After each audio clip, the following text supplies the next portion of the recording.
नमस्कार। स्वागत है आपका एक बार फिर से कहानियों के सफरनामे में। हम सुन रहे हैं अशोक पांडे जी की उपन्यास लपू झन्ना। अगर आपने पिछले भाग नहीं सुना तो चैनल को सब्सक्राइब कीजिए और पिछले भाग जरूर सुनिए।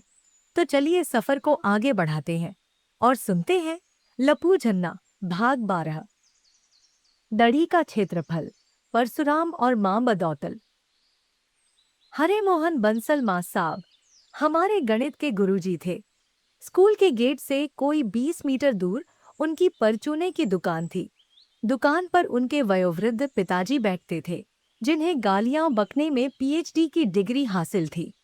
हरे मोहन बंसल मां साहब अटक अटक कर इस तरह बोलते थे कि लगता उनकी सांस अब रुकी तब रुकी। उनका एक बेहद मोटा बेटा था, जो दुकान के वास्ते थोक खरीदारी के सिलसिले में क्लास में उनसे पैसे लेने आता था।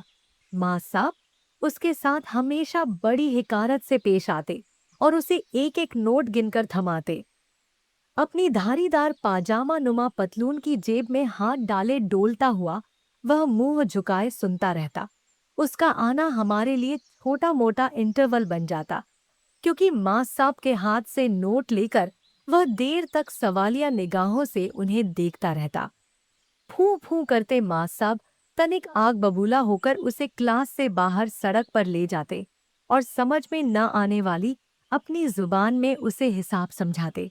गुरुपुत्र नोटों को 2-3 बार जेब के अंदर बाहर करता।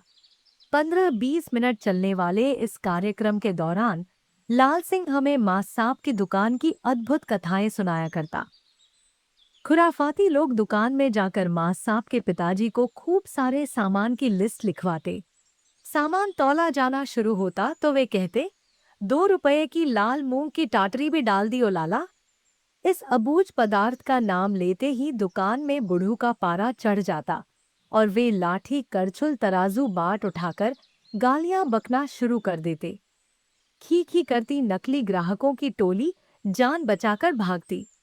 कभी कभी यूं भी होता कि दुकान से अपनी माँ से मांग लाल मूंग की टाटरी का घोष बुलंद होता और माँ साहब क्लास छोड़कर पिता की सेवा करने लपक लेते थे। लाल सिंह हमें इस जुमले का कोई साफ अर्थ नहीं बता पाया। न लफत्तू। दोनों को रामनगर की सारी वयस्क गालियां आती थीं, पर लाल मूंग की टाटरी के बारे में कोई कुछ नहीं बता सका। मां साहब ने हमें सबसे पहले वर्ग, आयत, त्रिकोण आदि के फॉर्मूले रटाए और उसके बाद इन पर आधारित सवाल करना सिखाया। वे सवाल लिखाना शुरू करते और हमारी हंसी छूट जाती। 24 वर्ग फुट के क्षेत्रफल की एक दड़ी की लंबाई 6 फुट है, तो दड़ी की चौड़ाई बताइए।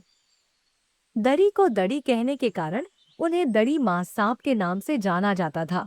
वे भी डंडा लेकर आते थे, पर इस्तेमाल बहुत कम करते थे, इसीलिए तिवारी मां साहब के मुकाबले बहुत शरीफ लगते थे।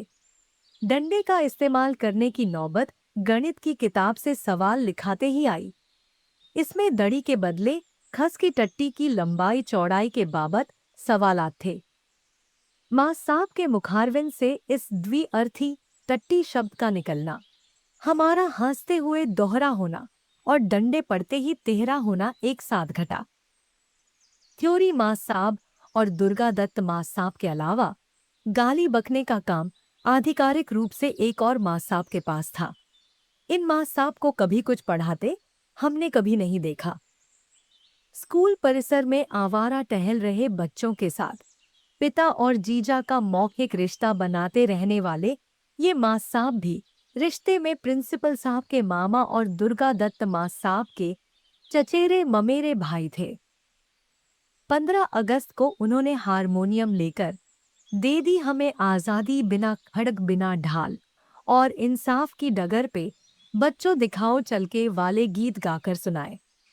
उसी शाम तक लफत्तू ने इन गीतों के दे दी हमें आज़ादी, बिना रोटी बिना दाल और बौने का बम पकौड़ा, बच्चों दिखाओ चक्के संस्करण रच दिए थे। उसका कहना था कि अक्सर लॉन्डो जैसी पोशाक पहनने वाले और एक तरफ को सतत ढुलकने को तैयार बालों का झब्बा धारण करने वाले ये वाले माँ साहब हारमोनियम बजाते हुए अपने को राजेश खन्ना देवानंद का बाप समझते थे।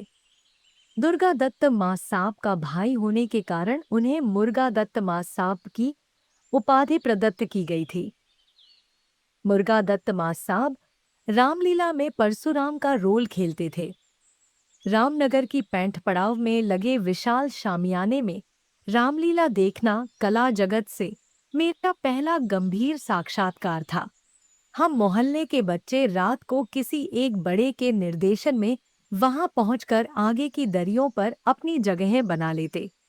घर से थोड़ा बहुत पैसा मिलता था, सो बौने के बम पकौड़ों, सिंघाड़े की कचरी, जलेबी और काले नमक के साथ गरम मूंगफली की बहार रहती। रामलीला देखते देखते हमें मैं तो ताड़िका हूँ, ताड़ तड़ ताड़ करती हूँ और रे सट बालक, ताड़िका मारी, बहुत आकर्षक डायलॉग लगे और हम अगले कई दिन तक लकड़ी की तलवारें बनाकर एक दूसरे पर इनका अभ्यास करते रहे।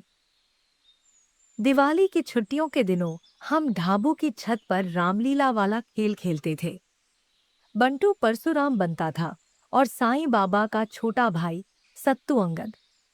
इनकी डायलॉग बाजी के उपरांत रावण का दरबार लगता।